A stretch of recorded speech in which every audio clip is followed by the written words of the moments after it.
এই মুহূর্তে একটি বড় খবরে নজর রাখবো। কাশ্মীরে পেহেলগামে জঙ্গি হামলা, বৈশারণ এলাকায় পর্যটকদের উপর এলো পাথারি গুলি। এখনো পর্যন্ত 5 জন আহত হওয়ার খবর মিলেছে। ঘটনাস্থলে পৌঁছেছে নিরাপত্তা বাহিনী, চলছে তল্লাশি অভিযান।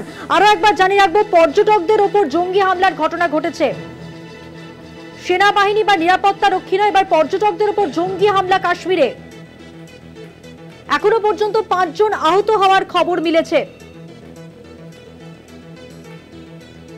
কাশ্মীরের অনন্তনাগ জেলার পহেলগাঁওয়ের বাইসারান এলাকায় ঘটনাটি ঘটে। একজন পর্যটক মারা গিয়েছেন খবর পাওয়া যাচ্ছে। আরো একবার জানিয়ে রাখবো, ঘটনাস্থলে নিরাপত্তা বাহিনী পৌঁছেছে, চলছে তল্লাশি অভিযান। বৈশারণ এলাকায় পর্যটকদের গুলি।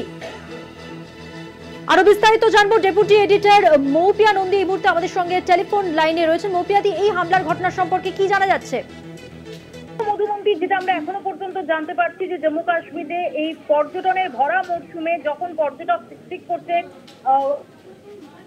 করে যে সমস্ত জনপ্রিয় যে সমস্ত টুরিস্ট স্পট রয়েছে, গুলমার্গ, সোনমার্গ, পহেলগাঁও, সেই সময় অতর্কিতে জঙ্গি হামলার ঘটনা ঘটেছে এবং নির্দিষ্টভাবে পর্যটকদের টার্গেট করে এলোপাথারি গুলি চালানো হয়েছে বলে আমরা এখনো পর্যন্ত জানতে পারছি। এখনো পর্যন্ত অন্তত 5 জনের জখম হওয়ার খবর আমাদের কাছে এসে পৌঁছেছে, যার মধ্যে প্রাথমিকভাবে যেটা জানা যাচ্ছে যে অন্তত 3 জন পর্যটক এবং 2 জন স্থানীয় মানুষ তারা জখম হয়েছেন বলে জানা যাচ্ছে।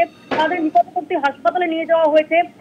এখনো পর্যন্ত হতাহতের সংখ্যা সম্পর্কে নির্দিষ্টভাবে কোনো তথ্য পাওয়া যায়নি, কিন্তু অন্তত 5 জন জখম হয়েছেন বলে আমরা জানতে পারছি। অসমর্থিত সূত্রে আরো বেশ কয়েকজনের আহত হওয়ার খবর পাওয়া যাচ্ছে, কিন্তু সেই সম্পর্কে এখনো পর্যন্ত কোনো কনফার্মেশন নেই। মধ্যমধ্যে যেটা অত্যন্ত গুরুত্বপূর্ণ যে যেভাবে এই বছর 2025-এ যেভাবে বিপুল সংখ্যায় পর্যটক তারা জম্মু কাশ্মীরে ভিড় জমাচ্ছেন এবং যেটা মনে করা হচ্ছিল জম্মু কাশ্মীর সরকারের তরফ থেকে যে এই বছর প্রায় 2 কোটি পর্যটকের পা পড়বে জম্মু কাশ্মীরের বিভিন্ন পর্যটন ক্ষেত্রগুলোতে, এমনটাই মনে করা হচ্ছিল সেই সময় দাঁড়িয়ে। এবং খুব তাৎপর্যপূর্ণভাবে অমরনাথ যাত্রার এবছরের অমরনাথ যাত্রার যে রেজিস্ট্রেশন, তার বুকিং এর জন্য যে রেজিস্ট্রেশন শুরু হয়েছে, তার মধ্যে পর্যটকদের টার্গেট করে এই হামলা, যেটা নির্দিষ্ট পরিকল্পনা নিয়েই, অর্থাৎ পর্যটকদের মধ্যে আবারও একটা ভয়ভীতির পরিবেশ তৈরি করার উদ্দেশ্যেই এই জঙ্গি হামলা বলে প্রাথমিকভাবে সন্দেহ করা হচ্ছে। যদিও এখনো পর্যন্ত কোনো জঙ্গি সংগঠনের দায় স্বীকার করেনি, কিন্তু আমরা যেভাবে দেখেছি যে এই বছর যেভাবে পর্যটকদের ঢল নেমেছে জম্মু কাশ্মীরে, সেখানে দাঁড়িয়ে পর্যটকদের উপরে বৈশারণ জেলা জায়গা, যে অনন্তনাগ জেলার পহেলগাঁওয়ের বৈশারণ, সেখানে এই হামলা, এই জঙ্গি হামলা অত্যন্ত তাৎপর্যপূর্ণ বলে মনে করা হচ্ছে। অনেক ধন্যবাদ। কথা বললাম আমাদের ডেপুটি এডিটর মৌপিয়া নন্দীর সঙ্গে। আপনাদের জানিয়ে রাখবো, প্রতি বছর যেখানে ভিড় জমান দেশ দুনিয়া থেকে আসা, নানা প্রান্ত থেকে আসা পর্যটকরা, সেখানেই ছককষে হামলা চালালো সন্ত্রাসবাদীরা।